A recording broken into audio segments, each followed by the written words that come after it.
Hello बच्चों, कैसे हो आप लोग? आज हम स्टार्ट कर रहे हैं क्लास 8 का चक्रवृद्धि ब्याज। देखो चक्रवृद्धि ब्याज क्या होता है, तो इसके लिए पहले हम फॉर्मूला देखते हैं। सबसे पहला फॉर्मूला है ए कैसे निकालते हैं हम देखो, पी 1+r/100 की पावर, ठीक है। ये हमारे पास फॉर्मूला होता है चक्रवृद्धि ब्याज का, जहाँ पर ए जो होता है ये होता है हमारे पास मिश्र धन। मिश्र धन का मतलब क्या होता है? इसमें मूलधन मूलधन होगा। मूलधन का मतलब जो तुमने उधार लिया है, और इसमें ब्याज होता है, ठीक है। उसके बाद पी का मतलब होता है, इसको हम कहते हैं मूलधन। क्या बोलते हैं? मूलधन। मूलधन का मतलब जो आपने उधार लिया था उसको हम मूलधन बोलते हैं। आर का मतलब है दर, ठीक है, कि कितना रेट क्या था जिस पर आपने ब्याज लिया था। और एन का मतलब है समय, है ना, वर्षों में। समय क्या आ जाएगा? वर्षों में। कितने साल के लिए आपने ब्याज लिया था। अच्छा, तो चक्रवृद्धि ब्याज कैसे निकालते हैं? चक्रवृद्धि ब्याज जो है, इसका फॉर्मूला हमारे पास बनता है ए माइनस पी। ए का मतलब है मिश्रधन माइनस मूलधन, तो क्या आ जाएगा? चक्रवृद्धि ब्याज। यानी सी आई जो है इसका फॉर्मूला है अमाउंट माइनस प्रिंसिपल, ए माइनस पी, ठीक है। चक्रवृद्धि ब्याज के सूत्र के अनुप्रयोग, अनुप्रयोग का मतलब क्या होता है? हम अपने डे टू डे लाइफ में कहाँ पर इनका उपयोग कर सकते हैं चक्रवृद्धि ब्याज के फॉर्मूले का। कुछ ऐसी स्थिति है जहाँ पर हम चक्रवृद्धि ब्याज के कुल राशि ज्ञात करने के सूत्र का उपयोग कर सकते हैं, इनमें से कुछ है। यानी चक्रवृद्धि ब्याज वाला जो फॉर्मूला है ये कुछ कुछ जगह हमारी डे टू डे लाइफ में क्या होता है, यूज होता है। सबसे पहला, जनसंख्या में वृद्धि अथवा आस्य का मतलब होता है कमी, ठीक है, वहां पर हम कर सकते हैं। यदि बैक्टीरिया वृद्धि की दर ज्ञात है, कोई बैक्टीरिया है कितनी दर से बढ़ रहा है, तो उसकी कुल वृद्धि ज्ञात करनी है तो वो हम कर सकते हैं। किसी वस्तु का मान ज्ञात करना, यदि मध्यवर्ती वर्षों में इसके मूल्य में वृद्धि या कमी होती है तो हम इसका क्या कर सकते हैं, मान ज्ञात कर सकते हैं। तो ठीक है, इन जगहों पर हम क्या कर पाएंगे, चक्रवृद्धि ब्याज के फॉर्मूले का उपयोग कर पाएंगे, ठीक है। सबसे पहले है हमारे पास उदाहरण नंबर 7। आइए देखते हैं हम उदाहरण नंबर 7।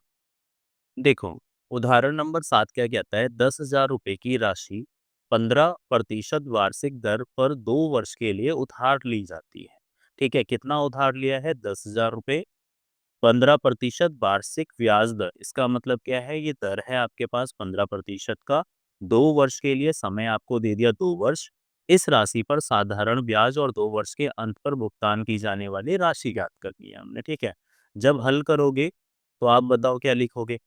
पी कितना है आपके पास? 10,000 मूलधन। आर कितना है? ब्याज की दर कितनी है? 15%। और समय कितना है? टी होगा ना, वो कितना है? 2 वर्ष। अच्छा, तुमने छोटी क्लासों में पढ़ा है ना, जो हमारे पास साधारण ब्याज होता है इसको हम एसआई बोलते हैं। फॉर्मूला क्या होता है? P into R into T upon में 100, ठीक है। बताओ पी कितना है? 10,000। आर कितना है? 15। और इंटू में टाइम कितना है? 2। अपॉन में 100 करो। 2 जीरो से 2 जीरो काट दो। 100 इंटू में 15, 1500 टू ज़ा कितना आ जाएगा? 3000, है ना, 3000। अब उसके बाद हमें क्या निकालना है? 2 वर्ष के अंत में भुगतान की जाने वाली राशि। बताओ कितनी भुगतान की जाएगी राशि? वो राशि हम कैसे ज्ञात कर सकते हैं? जो उसका प्रिंसिपल था, मूलधन था वो, और ब्याज। ब्याज कितना है बताओ? ऐसा ही बोलोगे। ये है हमारे पास 10,000 और ये है हमारे पास 3,000। जोड़कर हमारे पास कितना आ जाएगा? 13,000, ठीक है। उदाहरण 8 देखो क्या कहता है, 12,600 का 2 वर्ष के लिए 10% वार्षिक दर से चक्रवृद्धि ब्याज ज्ञात कीजिए, जबकि ब्याज वार्षिक संयोजित होता है, ठीक है। तो हम यहाँ पर जब हल करेंगे तो सबसे पहले तो लिखो, पी कितना है आपके पास? 12,600, यही उधार लिया है ना। आर कितना है? दर है 10% की। और उसके बाद समय, एन बोलोगे इसको, क्योंकि चक्रवृद्धि ब्याज है ना, अभी बताया था कि एन होता है समय। ये कितना है? 2 वर्ष के लिए। तो हमारे पास क्या निकालना है, हमें चक्रवृद्धि ब्याज ज्ञात करना है। उसके लिए हमें पहले ए निकालना पड़ेगा। ए का फॉर्मूला बताओ क्या होता है, पी 1 प्लस आर बाय 100 की पावर क्या हो जाएगा n। तो बताओ पी कितना है 12,600, 1 प्लस आर कितना है 10 अपॉन में 100, और कितने सालों के लिए, 2 साल के लिए। ठीक है, अब यहाँ देखो ध्यान से सुनना, 12,600 एक लगा के एलसीएम लोगे ना, आसान तरीका मैं बताता हूँ, हमेशा याद रहेगा। मल्टीप्लाई करो, देखो ये 100 है ना, ऊपर वाले को 10 को जोड़ दो, ये कितना हो जाएगा 110 अपॉन में 100। ठीक है, एलसीएम भी लोगे, 2 स्टेप यहाँ से कर जाते हैं, आसानी से बच्चे को समझ में आता है। कितना लिखा हुआ है, पावर 2 है तो हम कितनी बार लिख देंगे इसको, 2 बार लिख देंगे। ठीक है, 2 जीरो से यहाँ 2 जीरो काट दिए, इस जीरो से ये भी खत्म, इस जीरो से ये खत्म। कितना आ गया 126 इंटू में 11 इंटू 11 121 होता है ना।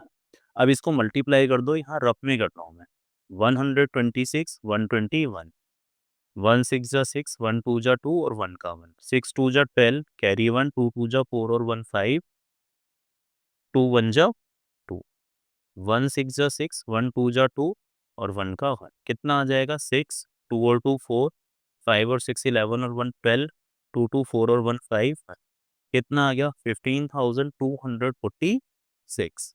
हमें क्या निकालना था, चक्रवृद्धि ब्याज। चक्रवृद्धि ब्याज, इसको हम क्या बोलते हैं, सीआई बोलते हैं ना। इसका फॉर्मूला क्या था, ए माइनस पी। निकालो, ए की वैल्यू आ गई 15,246 रुपये, माइनस ब्याज, माइनस पी जो है वो है 12,600, माइनस करो 12,600, 6 4 12 में से 6 गया 6, और 4 में से 2 गया 2,646 रुपये। ठीक है, आंसर। उदाहरण 9 देखो क्या कहता है, वर्ष 1997 के अंत में किसी शहर की जनसंख्या 20,000 थी। इसमें 5% वार्षिक दर से वृद्धि हुई। वर्ष 2000 के अंत में उस शहर की जनसंख्या ज्ञात कीजिए। हल करोगे तो क्या लिखोगे, 1997 में शहर की जनसंख्या, शहर की जनसंख्या बताओ कितनी है, वो है हमारे पास 20,000। जनसंख्या वृद्धि की दर कितनी है बताओ, जनसंख्या वृद्धि की दर, वृद्धि की जो दर है वो है हमारे पास 5%। कितनी है, 5%। तो वर्ष 2000 के अंत में शहर की जनसंख्या कितनी होनी चाहिए बताओ, सिंपल सी बात है। अभी कितनी है, 20,000 है, ये कितनी है, ये 20,000।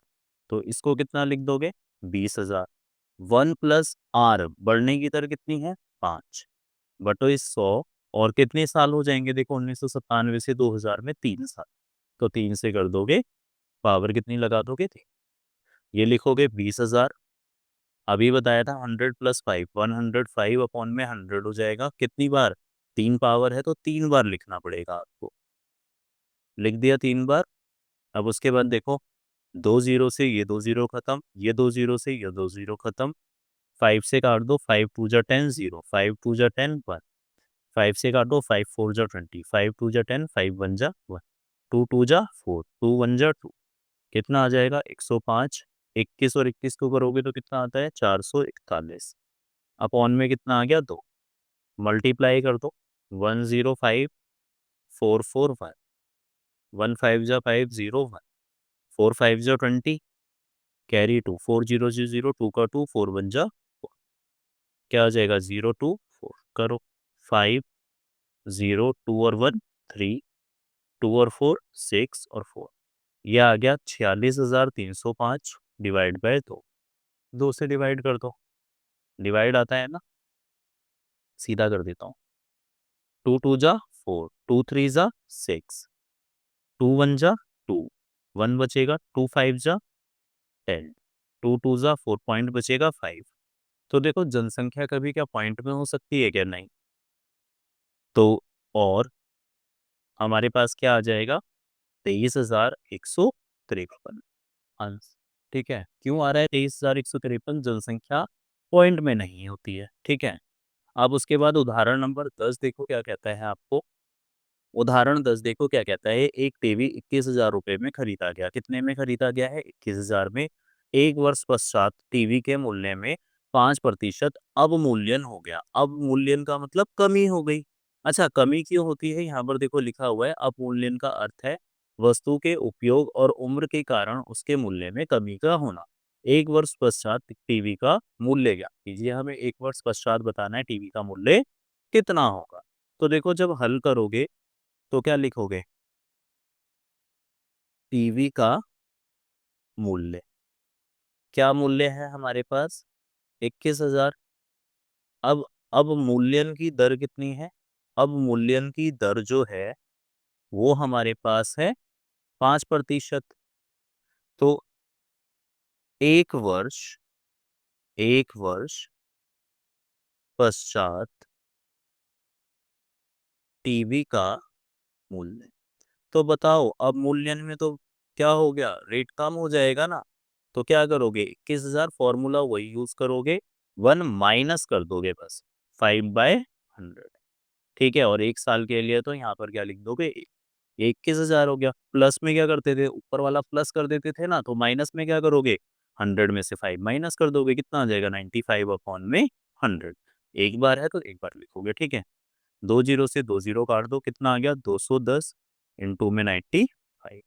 ठीक, मल्टीप्लाई आता है ना, यहाँ पे मल्टीप्लाई कर दो 95 से। 0 5 5 टू जा 10, 0 9 9 टू जा 80, 0 5 9 8 और 1 9 और 1 1991। कितना आ जाएगा? कितना आ जाएगा? 19,950 रुपए। ठीक है आंसर। यहीं पर हमारे एग्जाम्पल खत्म होते हैं। हम मिलते हैं नेक्स्ट क्लास में एक्सरसाइज के साथ। Thank you for watching.